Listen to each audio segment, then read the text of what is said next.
আল্লাহ নবী রহমতের নবী গারে হেরায় মায়ার নবী ধ্যানে মগ্ন। বেলাল হাবশি তিনি উমাইয়ার গোলাম, বকরি রাখালি করেন ওই গুহার কাছে। বেলাল বকরি রাখালি করেন। বেলাল নবীকে চিনেন না, নবীও বেলালকে চিনেন না। বেলাল নবীকে চিনেন না, নবীও বেলালকে চিনেন না। বেলাল বকরি রাখালি করেন। আল্লাহর নবী গুহা থেকে তাকায় দেখলেন একটা যুবক বকরি রাখালি করতেছে। নবী ডাক দিলেন, এরে রাখাল, ও রাখাল। এই ডাকটা দেওয়া মাত্রই বেলাল শুনতে পেলেন কে তারে যেন রাখাল কয়া ডাক দিছে। কোত্থেকে সেই আওয়াজ? বেলাল একটু ফিরা দেখে গুহার ভিতর থেকে কে যেন তারে ডাকে। এইবারে বেলাল আস্তে আস্তে গুহার ভিতরে ঢুকলেন। ঢুকে দেখেন দিনের নবী, মায়ার নবী। কিন্তু বেলাল তো আমার আপনার নবীকে চেনেন না গো, জীবনে তিনি নবীকে দেখেন নাই। তবে বেলাল শুনেছেন একজন নবী দাবি করতেছেন, নাম তার মুহাম্মদ, বাবার নাম আব্দুল্লাহ। তিনি এক আল্লাহর দাওয়াত দেন, তিনি এক খোদার দাওয়াত দেন। এই কথাটা বেলাল শুধু জানতেন, এতটুকু জানতেন। কিন্তু মুহাম্মদ কে বেলাল কোনদিন নবীকে চিনেন না, জানেন না। ডিউটি তো শুধু একটাই, ছাগল রাখালি করা, মালিকের ছাগল রাখালি করা। সারাদিন তো চলে যায় হাওরে হাওরে, সারাদিন তো চলে যায় মাঠে জঙ্গলে। কখন তিনি এই খবর নিবে? কিন্তু ওই গুহা থেকেই একজন মানুষ তাকে ডাক দিলেন, ও রাখাল কয়া। ভিতরে ডুইকা দেখেন এত নুরানি চেহারা, এত মায়া, এত জাদু তার চেহারায়, এত সুন্দর তার মুচকি হাসি, যেন হাসিতে মুক্তা ঝরতেছে। এত সুন্দর, এত সুন্দর, এত মায়া, এত জাদু। তার টুটে, তার টুটে, তার দাঁতে, তার জিহ্বায়, তার চেহারা এত মায়া কেন গো? এত মায়া কেন? বেলাল ডুইকে নবীর চেহারার দিকে তাকায় রইলেন। আল্লাহর নবী বলতেছেন, রে রাখাল, আমার একটু পানির তৃষ্ণা লাগছে, পানি আছে?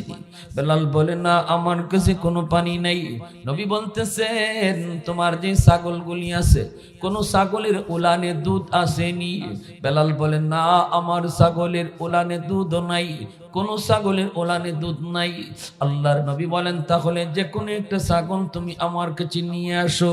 বেলাল বলে, আনবো কেমন করে, কেন আনবো? দুধ ওলানে তো দুধ নাই।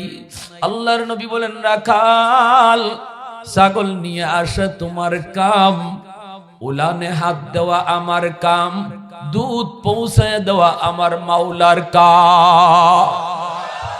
একটু জোরে কও না রে যুবক, সুবহানাল্লাহ। যে নবীর হাতের মধ্যে এত বরকত, যে নবীর হাতের মধ্যে আল্লাহ এত বরকত, এত বরকত আল্লাহ রেখে দিয়েছেন, ওই নবীকে বইলা আজকে তুমি কার নমুনা ধরছো? ওই নবীর সুরতটা বাদ দিয়ে তুমি কার সুরত নিজের মাঝে আনছো? আল্লাহর নবী কইরে, এ রাখাল বাবা, যুবক, যাও তুমি একটা ছাগল নিয়ে আসো, যে কোনো একটা ছাগল নিয়ে আসো। বেলাল চলে গেলেন, একটা ছাগল তিনি নিয়ে আসলেন। আর মনে মনে ভাবতেছেন, লোকটা পাগল নাকি, লোকটা কেমন মানুষ বুঝি না, কি কই তাও বুঝি না, আমার ছাগলের উলান তো নাই, ওই উলানে দুধ আইব কোত্থেকে? আল্লাহর নবীর কাছে তারপরেও নিয়ে আসলেন। এইবার নবী বলতেছেন, তুমি এইবার শুধু দেখবা, হাত দিব আমি, দুধ পাঠাবেন আল্লাহ। সুবহানাল্লাহ। আল্লাহ নবী, রহমতের নবী, মায়ার নবী, তার বরকতি হাত, বরকতি হাত মুবারক নবী বিসমিল্লাহ কইয়া উলানের মধ্যে হাত লাগাইতে দেরি, পুরা উলানটা দুধে ভরপুর হতে দেরি হলো না। দিনের নবী, মায়ার নবী, রহমতের নবী কয়, যুবক, তুমি নিজেও দুধ খাও, আমাকেও দুধ খাওয়াও। এইবার তিনি নিজেও দুধ খাইলেন, নবীও খাইলেন। বেলাল শুধু তাকায় তাকায় দৃশ্যগুলা দেখতেছেন আর বলতেছেন, কই আইলাম গো, কার কাছে আনছো মাওলা তুমি জানি না, ইনি কে, কি তার পরিচয়? আল্লাহর নবীর এই মুজিজা দেখার পর বেলাল অবাক হয়ে তাকে রইলেন। জবাব তার বন্ধ হয়ে গেল, কথা তার বন্ধ হয়ে গেল। কি কইবেন কিছুই বুঝতে পারেন না, কথা বন্ধ হয়ে গেছে। কি কইতে চাইলেন তাও তিনি ভুলে গেলেন। মানুষ যখন অতি আশ্চর্য হয়ে যায় তখন মনের কথাও ভুইলা যায়, ঠিক কিনা জোরে বলেন? মনের কথা ভুইলা যায়। কি যেন বলতে চেয়েছিলাম ভুলে গেছি, আমি বলতে পারি না। কি যেন আমার বলার ইচ্ছা ছিল তাও জানি না। বেলাল চলে গেলেন ছাগলগুলি নিয়া, আনমনা হইয়া। কই আসলাম, কার কাছে আসলাম, তিনি কে, কিছুই তিনি প্রশ্ন করার সুযোগ পেলেন না। মনের ভিতরে শুধু একই চিন্তা, এনি কে। বাড়িতে গেলেন, মালিকের বাড়িতে গেলেন। রাতের বেলা খাওয়া দাওয়া কইরা বেলাল ঘুমাইতে যায়, ঘুম চোখে আসে না। কাকে দেখলাম, তিনি কে, কি তার পরিচয়? তার চেহারার মধ্যে এত মায়া, এত জাদু, তার হাতের মধ্যে এত বরকত দিল কে? সুবহানাল্লাহ। তার হাতের মধ্যে এত বরকত দিল কে গো? আমার এই বকরির উলানে কেমন করে দুধ আসলো? আমি তো তার নাম জিজ্ঞেস করলাম না, আমি তো তার পরিচয় জিজ্ঞেস করলাম না। না না, আগামীকাল আমি তার নাম জিজ্ঞাবো। আগামীকাল তিনি আবারও ছাগলগুলি নিয়া এই গুহার কাছে আইসে তিনি ছাগল রাখালি করেন। আর বেলালের মনের ভিতরে শুধু ইচ্ছা হলো, আজও যদি মুসাফির আমাকে ডাক দেন, আজও আমি তার কাছে যাব। ছাগল রাখালি করে বেলাল আর কানটা খাড়া করে রাখছি গুহার দিকে। কখন জানি নবী তারে ডাক দেয়, কখন জানি নবী তারে ডাক দেয় গো। এই ডাকটা শোনার জন্য তার কান খাড়া করে রাখছেন, রাখালি করেন ছাগল, কিন্তু কান গুহায়। আল্লাহর নবী আজও ডাক দিলেন, রাখাল। কইতে দেরি, বেলাল দৌড় দিতে দেরি হলো না। আল্লাহর নবীর কাছে চলে আসলেন, এই সেই নবীর কাছে বসেন। এইবারও তিনি বইসা নবীর চেহারার দিকে তাকাই রইছেন। আমার নবীর চেহারার দিকে তাকাইতেই বেলালের মনের সকল প্রশ্ন ভুলে গেছে। শুধু নয়ন জোড়ায় জোড়ায় নবীর চেহারার দিকে তাকান, নয়ন জোড়ায় জোড়ায় নবীর চেহারার দিকে তাকান। কেন তাকাবে না, কেন তাকাবে না?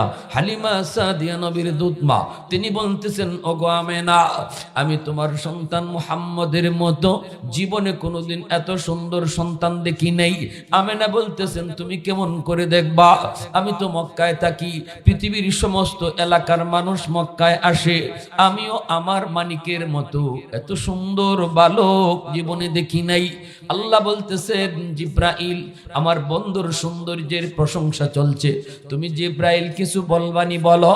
জিব্রাইল কই গো আল্লাহ, আমি পূর্ব থেকে পশ্চিম, উত্তর থেকে দক্ষিণ তামাম দুনিয়া ঘুরেছি, তোমার বন্ধুর মতো দ্বিতীয় আরেকজন আমি দেখি নাই। এইবার আল্লাহ কই, জিব্রাইল তুমি কেমন করে দেখবা? হালিমা কেমন করে দেখবে? আমেনা কেমন করে দেখবে? শোনো আমি আল্লাহ কি বলি আমার বন্ধুর সৌন্দর্যের ব্যাপারে, আমি আল্লাহ কি বলি শোনো। আমি আমার বন্ধুর মতো দ্বিতীয় আরেকজন পৃথিবীতে বানাই নাই, ভবিষ্যতেও বানাবো না। আমি যেহেতু বানাই নাই, তোমরা দেখবা কেমন কইরা।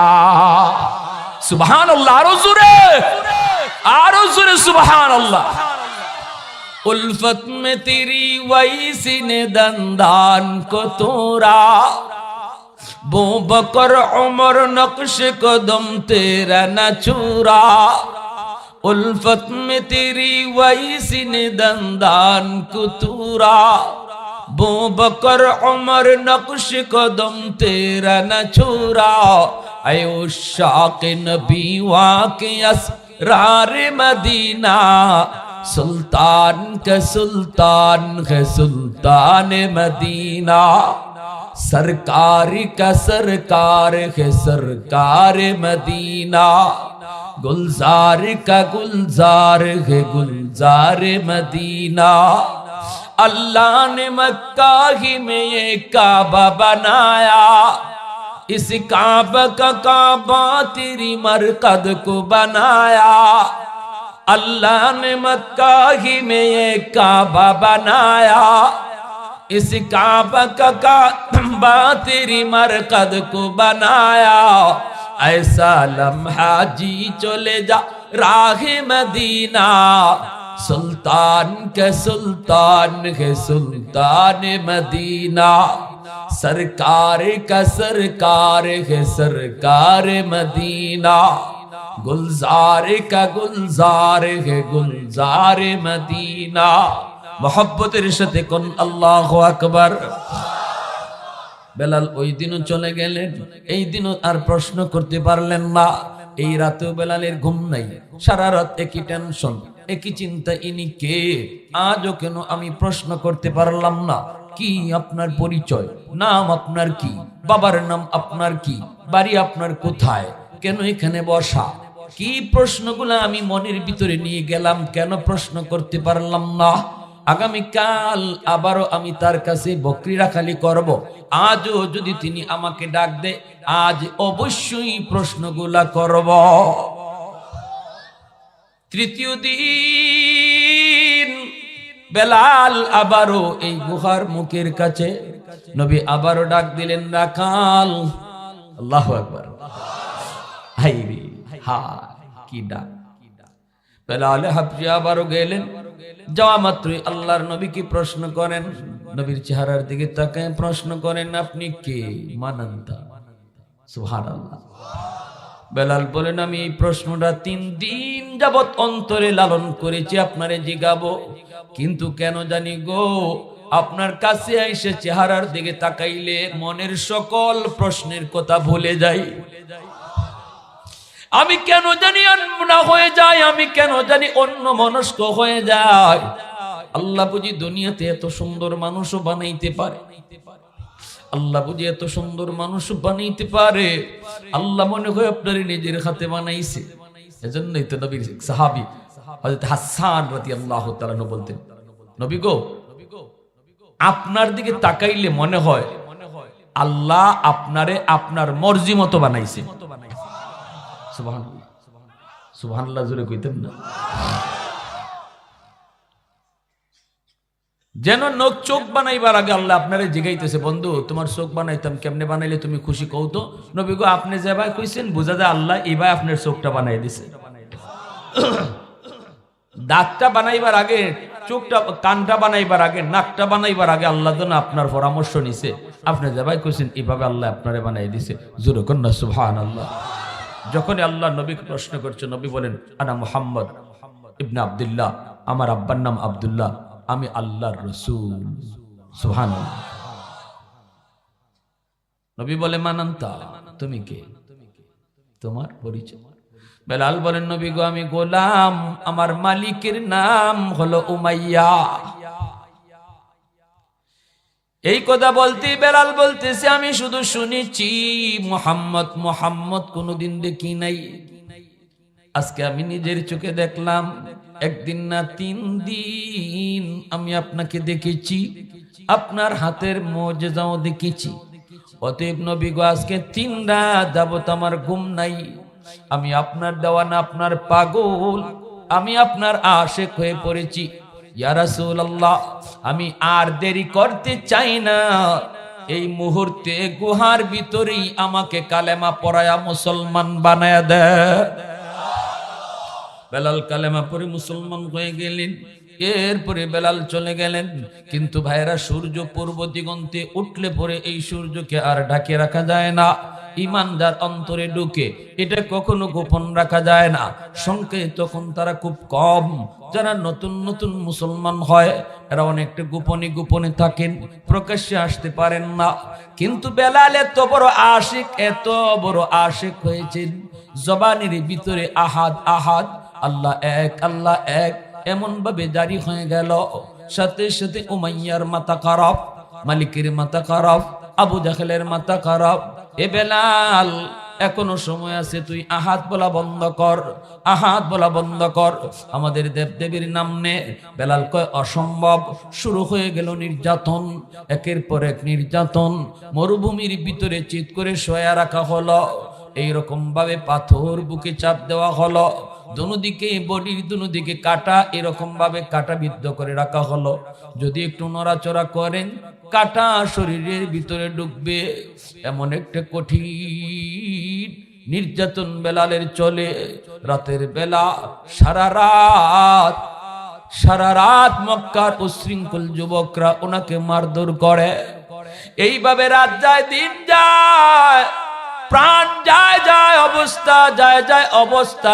এরপর বেলালের মুখ থেকে আল্লাহ আল্লাহ আহাদ আহাদ নামের বন্ধ হয় না, আহাদ আহাদ নাম বন্ধ হয় না। ভাইয়েরা বন্ধুরা, 70 থেকে 80টা বছর পর্যন্ত ফিলিস্তিনের মুসলমানের উপর ইসরায়েলি ইহুদিরা অত্যাচার চালাইছে। প্রতিদিন, প্রতি রাত, প্রতি সেকেন্ড, প্রতি ঘন্টায়, মুহূর্তে মুহূর্তে নির্যাতন হয়েছে। এরপরও আমাদের ফিলিস্তিনের মুসলমান ভাই বোন বিন্দু পরিমাণ মাথা নত করে নাই, ধর্ম ত্যাগ করে নাই। আল্লাহর উপরে ইয়াকিন আর বিশ্বাস তারা অন্তরে রাখছে।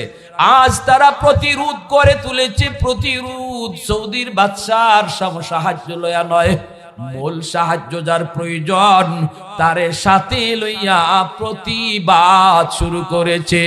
আর আমরা দেখতেছি আল্লাহর সাথে রাখায় আল্লাহর গায়বী মদদ গাজায় নামছে, আলামত পাওয়া যায়, আলামত মিলতেছে।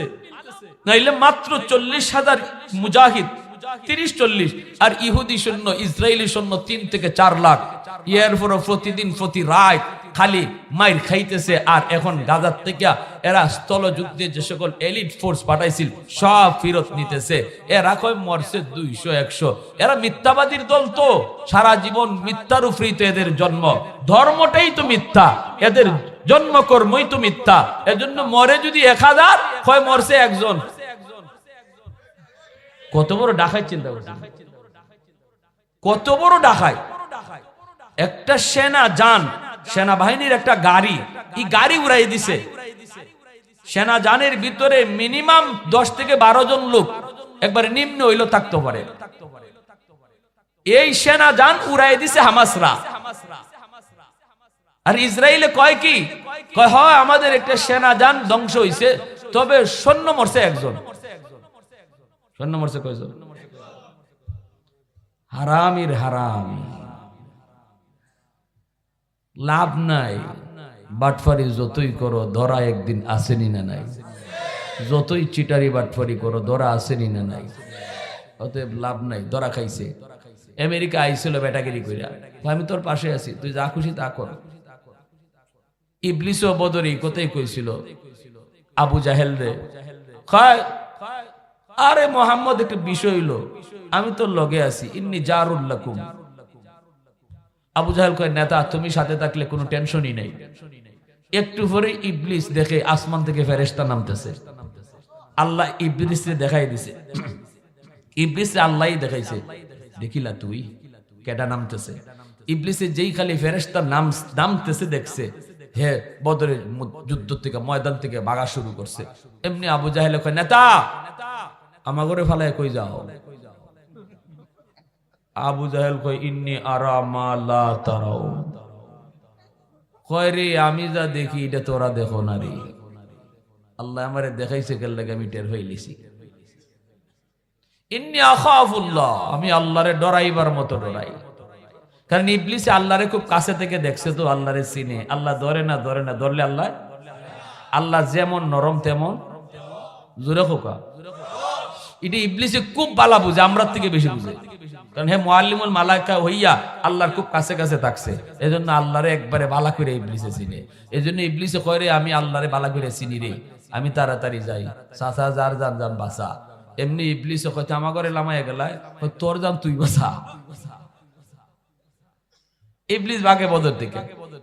এরপরে পরিণতি কি হইলো? বদরের যুদ্ধে আবু জাহেলের কল্লা দিয়ে খণ্ডিত হইল। আবু জাহেলের কল্লা আলোক করা হইলো বদরে, আর ইবলিস ভাগলো। আমরা বলি আমেরিকার পরিণতি এমনই হবে। আজকে বলতেছো ইসরায়েলের প্রধানমন্ত্রী নেতানিয়াহুরে ইন্নী জারুল লাকুম, আমি তোর পাশে আছি, দেখোস না কত বড় জাহাজ নিয়ে আইছি, যুদ্ধ জাহাজ, কোনো টেনশন করবি না। আমরা বলি পরের কথাটার লাগে অপেক্ষা কর, যেটা ইবলিসে কইছিল, ঠিক না? ইবলিসের আগের কথা খালি থাকবি না, পরের কথাটাও তোর লাগে আইতেছে। ওয়েট এন্ড সি, অপেক্ষা করো আর দেখো। খালি কইবাই হায় হায় কিতা লামে, কার সাথে যুদ্ধ করি, কই থেকে মারে দেখি না তো। এখনই কয় হামাসে আমাকে কোন দিক থেকে মারে আর কোন বা যায় কিছু টেরি পাই না। আফগানিস্তানের জমিনও এমনই কইছে। জো বাইডেন এই হারামিটা আইয়েই শুরু করছে তামাম দুনিয়া জুড়ে মারামারি। এই আফগানিস্তানে এরকম ভাবে তালেবানকে হত্যা করার জন্য বিমান পাঠাইছে, আর বিমানের মধ্যে এরকম বোমা, বিমান থেকে বোমা ফালায়, আফগানের মাটিতে বোমা পড়ে না। এখন আমেরিকার প্রেসিডেন্ট জো বাইডেনে বিমান বাহিনী কয় এত বোমা দিয়ে যায় কো, সৈন্যরা কয় আমরাও তো বুঝি না কই যায়। তবে এদুর খালি দেখি বোমা যখন ফালাই একটা আত এমনে বাইর হয় আসমানো, বাইরিয়ে ওই আমাকে বোমা গুলারে আত দিয়ে লুফিয়ে ওই সাগরে ফালায়। আমেরিকার প্রেসিডেন্ট জো বাইডেন কয় গো ব্যাক, তাড়াতাড়ি আয়, কার সাথে লড়ি রে, উপায় থাকতো না। যার সাথে লড়তেছে এরা তো দেখিওই না, বাতাসের সাথে যুদ্ধ করে কেউ পারবো? হ্যাঁ, এরা তো দেখিওই না, সামনে দিয়ে মারবো না পিছি দিয়ে মারবো এটাও জানি না। বেদিশা বইনে গেছি আমেরিকার থেকে, এই আফগানিস্তান থেকে জুতা মোজা লঙ্গি টঙ্গি ফালাইয়া দৌড়। আমেরিকা কিন্তু আফগানিস্তান থেকে খালি জুতা মোজা ফালাই গেছি না, ট্রাউজারও ফালাই গেছি। কারণ যা আসিল অস্ত্র মস্ত্র ইতা এমন ফালানি ফালাই গেছে। এখন এগুলা তালেবানে দখল করে ঠিকঠাক করে এগুলার আরো বালা করে বানাইছে। তালেবানে নিজের জিনিস লইয়া যেত ইটাও খেয়াল আসিল না আমেরিকার সৈন্যরা, এমন ডর হামাইছিল আমেরিকার আফগানিস্তানে। তো গাজায়ও এই অবস্থাই হইতেছে। আমেরিকা কিন্তু গেছি গা ভূমধ্য সাগর থেকে, ইরানের এক হুমকি ভাইয়া আর হুতিদের হামলার শিকার হইয়া, হুতি বাইরে এরা আরেক মুজাহিদ এমন এক বেটাগিরি দেখাইছে, কয় গাজায় হামলা বন্ধ না করলে লোহিত সাগর দিয়া ইসরায়েলের কোন জাহাজ আমরা চলতে দিব না। যে জাহাজই যায় জাহাজের উপরে হামলা করে, আমেরিকার জাহাজের উপরে হামলা করে, যে জাহাজে যাইব হামলা। কয় কেন হামলা করস, মারস কেন লাগি? আমাকে বাচ্চারা রে মারস কেন, এটা বন্ধ করা, ঠিক না? আমাদের বাচ্চারা না খায় মরবে, আর তোর দেশে গিয়া তোর দেশে গম যাবে চাউল যাবে, অসম্ভব। আমাদের বাচ্চাদের মুখে খানা নাই, তোর দেশের বাচ্চাদের মুখে খানা পৌঁছতে দিব না। এটা হলো মুসলমানের কাম, এর নাম হলো মুসলমান। কারণ আল্লাহ নবী বলেছেন আল মুসলিমুন কাজাসাদিন ওয়াহিদ ইন ইস্তাকা আইনুহু ইস্তাকা কুল্লুহু। সমস্ত মুসলমান নিজের একটা দেহ মনে করো। কোন একজন মুসলমান যদি না খায়া মরে, মনে রাখবা তুমি মনে করবা গোটা বিশ্ব মুসলমান না খায়া মরছে। আজকে গাজায় মুসলমান না খায়া মরে আর তুমি কুরমা পোলাও দিয়া খাও, তোমার কোনো খবর নাই। তুমি সৌদির বাদশা স্বর্ণের কমটে ভাইখানা করো, ব্যক্তিগত বিমানে চলাচল করো, জবাব দেওয়ার জন্য রেডি থাকো আল্লাহর দরবারে। মুখ দেখাইতে হবে আমার নবীর সামনে, ঠিক কি না? প্যারে হাজিরিন, এজন্য বলি আমার ভাইরা, যে কথা বলতেছিলাম, হযরত বেলাল হাবশী রাদিয়াল্লাহু তাআলার মুখ থেকে আওয়াজ বন্ধ হয় না, আহাদ কইতেছে, জান জায়গা। আবু বকর সিদ্দিক রাদিয়াল্লাহু তাআলা আনহু, অসুবিধা হইতেছে আপনাদের ভাই? পিছনে ভাইরা অসুবিধা হইতেছে ভাই? চলবো আর কিছু সময়। সিদ্দিক আকবর রাদিয়াল্লাহু তাআলা আনহু তিনি পাশ দিয়ে যান, বেলালের মুখ থেকে আওয়াজ শুনতে পেলেন, আহাদ। এত মায়ের এত রক্ত জড়ালো, জানটা যেন যায় গো। আবু বকর সিদ্দিক কানে যায়, কই বেলাল, জান বাঁচানোর জন্য মিথ্যা কথা বলা যাইস? এ বেলাল, বেঈমানগুলির বুঝ দেওয়ার জন্য তুমি আহাদ শব্দটা বন্ধ করো, আমার আল্লাহর নাম তুমি একটু জপা বন্ধ করো, ওদেরকে খুশি করার জন্য অন্তত তুমি এই নামটা বন্ধ করে ওরা যা চায় তুমি বলে ফেলো। এটার অনুমতি এই মুহূর্তে আছে, কারণ এটা জান বাঁচানোর জন্য তুমি এই মুহূর্তে বলতে পারো। বেলাল তখন কাদের, কই ভাই আবু বকর, আমি চাইলেও আমার মুখ দিয়া আমার আল্লাহর নাম ছাড়া অন্য কিছু বের হয় না।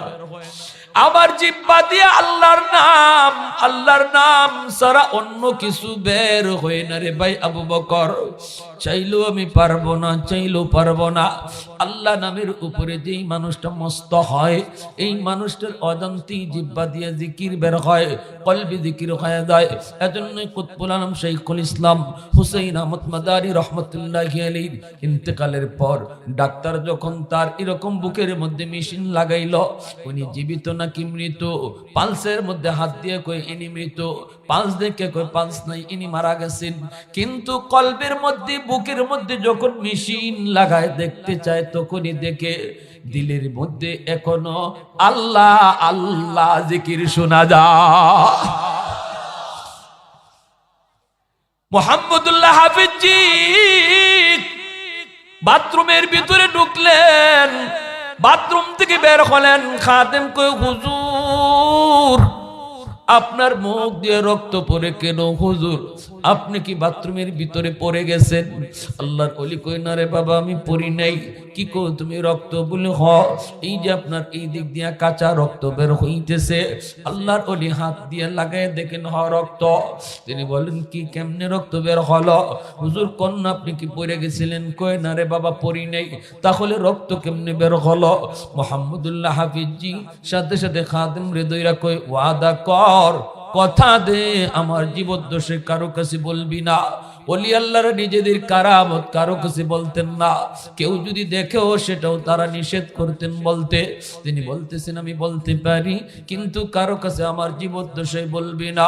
কই ঠিক আছে হুজুর আমি বলবো না। কোন?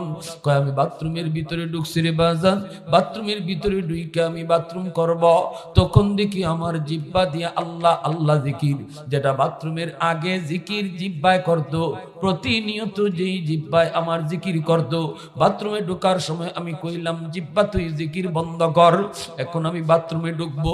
এটা বড় নাপাক জায়গা, এই জায়গায় আমার আল্লাহর নাম নেওয়া যায় না। কিন্তু আমার জিহ্বা আমার কথা মানে না, মানে না, মানে না। বাথরুমে ঢোকার পরও দেখি আমার জিহ্বা আল্লাহ আল্লাহ জিকির করে। আবারও বললাম বন্ধ কর, জিহ্বা তো আমার কথা শুনে না, অটোমেটিক জিহ্বা জিকির করতেছে। এজন্য আমি এই জিহ্বারে দাঁতের মাঝখানে ফালাইয়া এমন জোরে কামড় দিছি, যেই কামড়ের কারণে রক্ত বের হইতেছে। मैं तालिब मौला हूँ मेरे इश्क़ निराला, मैं तालिब मौला हूँ मेरे इश्क़ निराला, है जुमला जहाँ जिनके तजल्ली से उजाला, है जुमला जहाँ जिनके तजल्ली से उजाला, मादरुद जहाँ गैर खुदा यार नदारिम, যদি আদে খোদাহি চেদিগর কার নদারিম। এই কথা বলার পরে হযরত আবু বকর সিদ্দিক কয় বেলাল জিহ্বায় বুঝি তোমার কথা শুনে না? কয় না রে ভাই আবু বকর, আমার জিহ্বা আমার কথা মানবে না। আল্লাহ নাম ছাড়া অন্য নাম মুখ দিয়ে বের হয় না, চেষ্টা করলেও বের হয় না। সিদ্দিক আকবর নবীর কাছে চলে গেলেন, যে বলতেছেন নবী গো বেলালের অবস্থা বড় খারাপ, উমাইয়া এবং চেলা চামুন্ডরা বেলালকে হত্যাই করে ফেলবে। ওগো নবী আপনি যদি অনুমতি দেন আমি বেলালকে উমাইয়ার কাছ থেকে কিনব। নবী বলতেছে বেলালকে তুমি বুঝি কিনবা? বলে হ। আল্লাহর নবী কই রে আবু বকর, বেলালকে যেই টাকা দিয়ে তুমি কিনবা আমি নবীর কাছ থেকেও কিছু পয়সা নিও, কারণ আমার বেলালের কি দাম দুনিয়ার মানুষ জানে না, উমাইয়া জানে না, কিন্তু আল্লাহ আমাকে জানাইছে। কিয়ামতের মাঠে যেদিন আল্লাহ কইব আমার বেলালের ক্রেতা কারারে, সেদিন আমি নবীও যেন কইল আল্লাহ আমিও বেলালের ক্রেতা। সিদ্দিক আকবর উমাইয়ার কাছে চলে আসলেন, আইসে বলতেছেন তুমি বেলালকে বিক্রি করবানি? উমাইয়া কহ বিক্রি করে দিমু, কারণ আমার কোনো কথাই শুনে না, আমার কোনো কাম কাজও করে না, কথাই শুনে না, খালি আহাদ আহাদ করে বেচেলাইমু, আমার কোনো কামে দেয় না। এইবার সিদ্দিক আকবর কই কত তুমি কও, কয় 10টা স্বর্ণ মুদ্রা দিলেই হইব। সিদ্দিক আকবর কয় নাও 10 স্বর্ণ মুদ্রা। 10টা স্বর্ণ মুদ্রা তিনি দিলেন। উমাইয়া তখন ডাক দিয়ে কইরে আবু বকর, মনে করেছিলাম তুমি বড় বুদ্ধিমান, এখন তো দেখি তুমি বোকা। আমি মাত্র চাইলাম 10টা স্বর্ণ মুদ্রা, চাইলামই আমি 10 স্বর্ণ মুদ্রা, তুমি কম তুমি কইলাই না। বিক্রেতা তো দাম কইবই, ক্রেতা তো কিছু কমায়া কইব। তুমি যদি একটা স্বর্ণ মুদ্রাও কইতা, আমি বেলালকে তোমার কাছে বিক্রি করে দিতাম, কারণ আমার কোনো কামে দেয় না। তখনই সিদ্দিক আকবর চোখের পানি মুছে আর কইরে, উমাইয়া তুই বেলাল রে চিনলি না? বেলালকে চিনছেন আমার নবী, তুই বেলালকে চিনলি না? এরা উমাইয়া রতনে রতন চিনে, মানিকে মানিক চিনে। তুই যদি বেলালের দাম 100 স্বর্ণ মুদ্রাও চাইতি, আমি আবু বকর 100 স্বর্ণ মুদ্রা দিয়েও বেলালকে কিনে নিতা। একটু মহব্বতের সাথে কন্যা সুবহানাল্লাহ, আর একটু জোরে সুবহানাল্লাহ। ইয়া আল্লাহ পাক বলে, ইন্না আকরামাকুম ইনদাল্লাহি আতকাকুম, তোমাদের ভিতরে যার অন্তর সুন্দর সে হলো আল্লাহর কাছে বড় দামি। চেহারার সৌন্দর্যের নাম সৌন্দর্য নয়, দিলের সৌন্দর্যের নাম সৌন্দর্য। নবীর কাছে নিয়ে আসলেন, আল্লাহর নবী পার্সোনাল সেক্রেটারি বানায়া দিলেন, আল্লাহর নবী পার্সোনাল সেক্রেটারি বানায়া দিলেন। এইবার বেলাল হয়ে গেলেন নবীর পার্সোনাল সেক্রেটারি, নবীর পিএস। আল্লাহর নবীর সাথে দেখা করতে হলে বেলালের পারমিশন নিতে হতো। যে কোনো সাহাবী নবীর সাথে দেখা করতে হলে বেলালের পারমিশন নেওয়া লাগতো। এমনকি আবু বকর সিদ্দিকও যদি নবীর সাথে সাক্ষাতে যেতে চাইতেন, বেলালের পারমিশন লাগতো। আস্তে কইবেন সুবহানাল্লাহ, আরো জোরে। অথচ কালো মানুষ, আফ্রিকার মানুষ ছিলেন জাতে গোলাম, আল্লাহ কেমন দামি বানিয়ে দিল। মদিনার মসজিদের মুয়াজ্জিন হলেন, আর আমার নবী ইমাম হলেন। সুবহানাল্লাহ। রমজান মাস সামনে আসতেছে, নবীজি সেহরি খাইতেছেন। এই অবস্থায় বেলাল আজান দেলাইবেন, সেহরির টাইম শেষ। বেলাল মনে মনে ভাবতেছে, গিয়া দেখি আমার নবী খানা খাইয়া শেষ করছেন নি, সেহরির টাইম তো শেষ, আজান তো দিয়া লাইমু। মুয়াজ্জিন সাহেবের দায়িত্ব, অনেক মুয়াজ্জিন সাহেব এমন করে, হুজুরের খোঁজ খবর রাখে, হুজুর এখন কই আছে, নামাজ পড়াইতে আইতে পারবো কিনা, কি অবস্থায় আছে। এটা মুয়াজ্জিন সাহেবের একটু দায়িত্ব বেশি, তারা খোঁজ খবর রাখে। মুয়াজ্জিন তো হলেন বেলাল, নবী হলেন ইমাম। ফজরে আজান দেলাইবেন, নবী যদি সেহরি খাওয়ার থাকেন, যায় দেখেন ঠিক ওই যেটা ধারণা করছেন ইডই, আল্লাহ নবী এখনো খানা খাইতেছেন। বেলাল যায় কই, ইয়া রাসূলুল্লাহ সেহরির টাইম শেষ। নবী তাইছেন, যায় বলতেছেন সেহরির টাইম শেষ? বলে জি। আচ্ছা ঠিক আছে যাও। বেলাল দেখে গেছেন নবীর সাথে আরেকজন মানুষে খানা খায়, কিন্তু মানুষটারে বেলাল চেনেন না। বেলাল চলে গেলেন, আল্লাহর নবী এইবারও খানা খাইতেছেন, খানা বন্ধ নাই।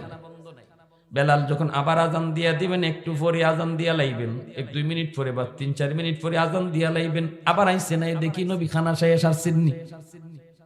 আয়া দেখেন আল্লাহর নবী এখনো খানা খাইতেছেন। আশ্চর্য। বেলাল বলে, ইয়া রাসূলুল্লাহ সেহরির টাইম শেষ, আর খানা খায়েন না গো নবী। নবী কই ঠিক আছে বেলাল, শেষ করে দিচ্ছি, তুমি যাও। বেলাল গেছেন গা, গিয়া বেলাল আজান দেলাইবার আগে কই দেখি আইগা আরেকটা বার, কিতা অবস্থা। আইয়া দেখেন নবী এখনো খানা খাইতেছেন। বেলাল বলে, ইয়া রাসূলুল্লাহ খুদার কসম নবী গো সেহরির টাইম শেষ, আর খানা খাইয়েন না।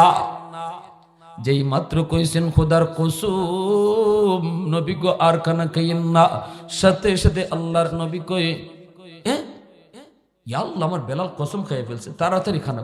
সাথে সাথে মুখজা ছিল আর ভিতরে দিছেন না, হাত পা গুটাইয়া আল্লাহ নবী যেবা আছিল এইভাবে রেখা, চলো সেহরির টাইম শেষ, গেছেন গা নামাজে।